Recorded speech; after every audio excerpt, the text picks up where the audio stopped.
मैं राखी गुप्ता हूँ, 1997 बैच की एक IAS ऑफिसर हूँ, पंजाब काडर से हूँ और इस समय principal secretary tourism and cultural affairs Punjab इसी पोस्ट पे कार्यरत हूँ। और जन्मभूमि मेरी यूपी है और कर्मभूमि मेरे पंजाब है, क्योंकि काडर मेरा पंजाब है। तो दोनों जगह से बहुत कुछ सीखा, जॉब में बहुत कुछ सीखा है।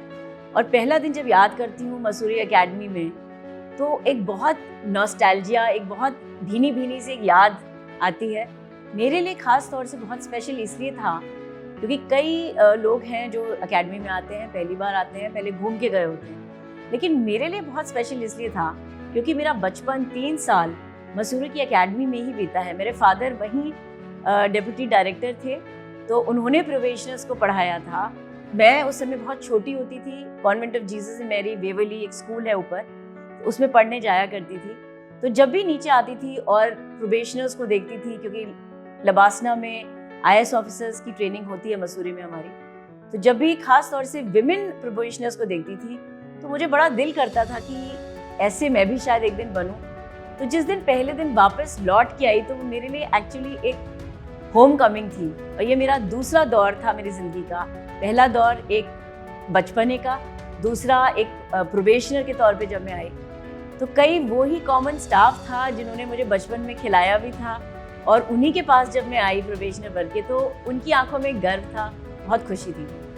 एकेडमी में हमारी ट्रेनिंग बहुत रिगरस होती है, बहुत प्रोफेशनल होती है, बहुत अच्छी चीज़ें हमें सिखाई जाती हैं जो हमारे को आगे लॉन्ग रन में काम आती हैं। उसमें से बड़े प्रैक्टिकल ज़िंदगी की चीज़ें, सबक सीखने को मिलती हैं। अपने लोग जो हमारे टीचर्स होते हैं, ट्रेनर्स होते हैं, वो तो हमें अलग अलग चीज़ें सिखाते ही हैं, भाषा का भी ज्ञान कराते हैं जिनसे हम आगे आने वाले होते हैं। लेकिन जो हमारे बैचमेट्स होते हैं, जो हमारे साथ के साथी होते हैं, सब अलग अलग परिस्थितियों से, अलग अलग प्रदेशों से, अलग अलग जगहों से आए होते हैं। तो उनसे बहुत सीखने को मिलता है जब खास तौर से आप इंटरेक्ट करते हैं। हम लोग को सबसे पहले हमारी आइस ब्रेकिंग कराई जाती है। आइस ब्रेकिंग होता है यानी कि एक दूसरे को हम जाने, तो हमें कोई शब्द दिया जाता है कि इस शब्द को लेके इनको डिस्क्राइब करो।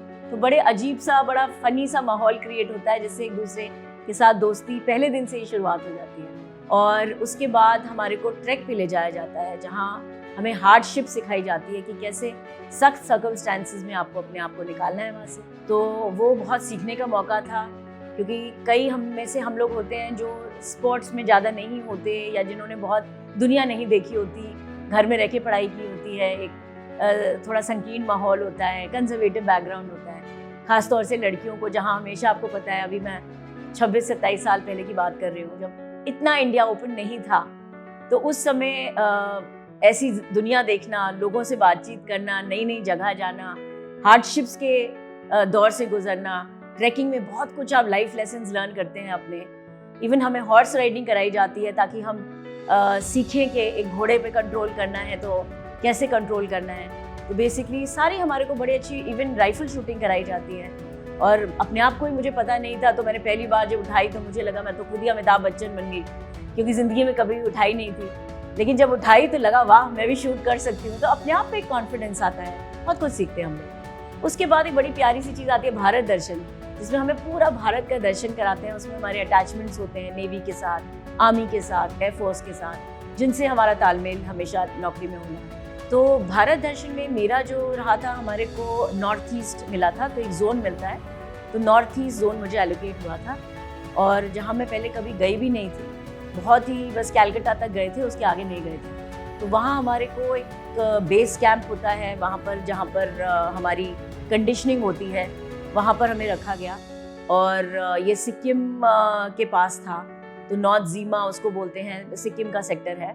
और वहाँ से हम लोग को फिर ऊपर रोज़ ट्रैक जाना, even China border, Indo China जो हमारा बॉर्डर है वो देखा, एक लेक है वहाँ पर, फ्रोजन लेक, वो सब देखी।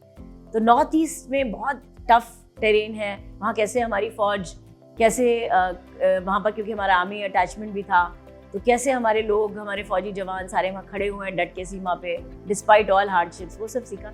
और वो सब मैंने और अप्रिशिएट इसलिए किया क्योंकि उसके बाद मेरा दिल किया, लोग तो बाहर जाते हैं ट्रेनिंग करने, हमारी सर्विस में हमें पहले अपॉर्चुनिटी थी, शायद अभी भी है, कि 1 साल के लिए, 2 साल के लिए हम अब्रॉड कहीं किसी अच्छे हार्वर्ड, ऑक्सफोर्ड, बाहर की नॉलेज लेके इंडिया में। लेकिन मेरा दिल ये था कि मैं इंडिया से ही कुछ सीखूं, तो मैंने नेशनल डिफेंस कॉलेज एक दिल्ली में ही है, जिसमें हमारे सारे एयरफोर्स के, आर्मी के, नेवी के और सिविल सर्विसेज के लोग आते हैं। मैंने वहाँ पर रह के स्ट्रेटेजिक स्टडीज़ में वहाँ पर एमफिल भी किया और वहाँ पर 1 साल पूरा वहाँ पर भी अपना कोर्स किया। तो वो मुझे बहुत उसकी सेंसिटिविटी आई, क्योंकि मैं पहले जा चुकी थी उस सेक्टर में। तो जब ये प्रैक्टिकली इन लोग के साथ मिली, इनकी प्रॉब्लम समझी, तो बहुत मज़ा आया। तो एक बड़ा सुंदर सा माहौल, आप बहुत कुछ सीखने वाला माहौल ऐसा वहाँ होता है, जिससे नई नई चीज़ें आप सीखते हैं। आप साउथ में जाते हैं, आप नॉर्थ में जाते हैं, आप इंडिया का सुंदर नॉर्थ ईस्ट का कोना देखते हैं, वेस्ट में जाते हैं, अलग अलग भाषाएं, चीज़ें सीखते हैं। और उस दौरान कहीं आपको बड़े आपके दोस्त होते हैं। खैर मेरी ज़िंदगी में कुछ अलग हुआ, क्योंकि मुझे मेरे दोस्त और मेरे लाइफ पार्टनर ही उस भारत दर्शन में और ट्रैक में मिल गए। तो अकेडमी में जब शुरुआत हम जाते हैं, हम सब डरे हुए होते हैं, सकुचाए होते हैं, सब अपना बेस्ट फुट फॉरवर्ड रखना चाहते हैं कि हम यहाँ तक आए हैं। हम सब सोच के ये खुश हो रहे होते हैं कि आज हमने शायद अचीव कर लिया जो ज़िंदगी भर जिसके लिए हमने पढ़ाई की थी। लेकिन जब आप अपने साथ वालों को देखते हो कि वो भी इतना अचीवमेंट्स करके वहाँ पर आए हैं, तो एक बड़ी आपको हम्बल्ड सी फीलिंग होती है, और आपको ये फीलिंग होती है कि सारे आप जैसे ही हैं और रादर आपसे भी बहुत बेहतर हैं कई चीज़ों में। बहुत सीखने को मिलता है जब हम जाते हैं। तो कई तो हम में से कॉलेज, स्कूल, लिटरली कॉलेज में से निकल के ही चले जाते हैं, तो कुछ ज़िंदगी नहीं देखी होती। वहाँ जाके ज़िंदगी की समझ आने लगती है, क्योंकि जब आप दूसरे लोगों से मिलते हैं, उनके साथ खाना पीना, रहना, सोना, सब कुछ आपको वहाँ पर एक साथ करना है, तो आपको ये रियलाइज़ होता है कि लोगों में बहुत क्वालिटीज़ हैं जो आपको भी लेनी चाहिए। धीरे धीरे सहनशीलता आने लगती है, धीरे धीरे मैच्योरिटी वहाँ से आने लगती है। तो जो एक ओटी के तौर पे ऑफिसर ट्रेनी हमें बोलते हैं, जब हम अंदर जाते हैं और बाहर निकल के आते हैं, प्रोबेशनर और ओटी के बाद के जो ऑफिसर बन के निकलते हैं, जिस दिन पहली पोस्टिंग हमारे हाथ में आती है और हमें अपना कार्डर एलोकेट होता है, उस दिन समझ आता है कि अब ये साथ छूट रहा है।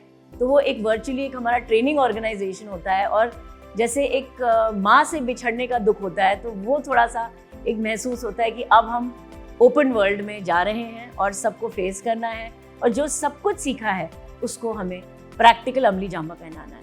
तो वो एक बड़ा एक अजीब सी फीलिंग है जो मैं शायद डिस्क्राइब नहीं कर पाऊंगी। वो जो वहाँ पर उसके थ्रू गुजरते हैं, उन्हीं को वो फीलिंग समझ आती है। वाकई हम एक कच्चे घड़े की तरह वहाँ पर एंट्री करते हैं, जिसकी जो शेप धीरे धीरे हमारे में कुछ तो है कि हमारी मिट्टी है, हमारा अपना कुछ वजूद है, लेकिन जो पर्सनालिटी हमारी वहाँ शेप होती है एज एन ऑफिसर, क्योंकि इतनी ट्रेनिंग के दौरान जब हमारे को वहाँ पर लोगों की best practices, exposures, teaching curriculum दिखाया जाता है, तो उससे क्लियरली समझ आने लग जाता है कि हमारी लाइन ऑफ थिंकिंग क्या बनने वाली है। और हम एक शेप, मैं कहती हूँ, ऊपर से रंग वंग सब हमारे को दिए जाते हैं, लेकिन हमारी जो अंदर का वजूद है, जो हमारी अंदर की स्ट्रेंथ है, वो वहाँ पर और स्ट्रांग हो जाती है। और जैसे मिट्टी में कहते हैं ना, मिट्टी के कच्चे घड़े को आप जब पकाते हैं, तो वो जो पक के जो उसके बाद जो चीज़ पैदा होती है, वो शायद एक प्रोबेशनर की एकेडमी की ट्रेनिंग के बाद पैदा होती है। और ये जो हमारे टीचर्स हैं और हमारे ट्रेनर्स हैं, इनका बहुत बड़ा योगदान होता है। और मैं ये कहती हूँ कि हम शायद उनको बाद में भूल जाते हैं, लेकिन कोशिश ये करनी चाहिए कि उनको जाके फिर हमें एक बार शायद थैंक्स करना चाहिए। उससे उनका भी हौसला बढ़ेगा और हमारा भी वजूद दोबारा खिलेगा। आपको जब पढ़ाई कर रहे हैं आप, तो ये मैं आप सबको मैसेज देना चाहूँगी कि हमेशा ये लगता है कि हम क्यों पढ़ रहे हैं, इतनी हार्डशिप सहन कर रहे हैं, हमारे दोस्त मित्र तो एंजॉय कर रहे हैं, हम बैठ के यहाँ पढ़ाई कर रहे हैं, मेहनत कर रहे हैं, लेकिन इस मेहनत का फल कहीं ना कहीं बहुत मीठा निकलता है।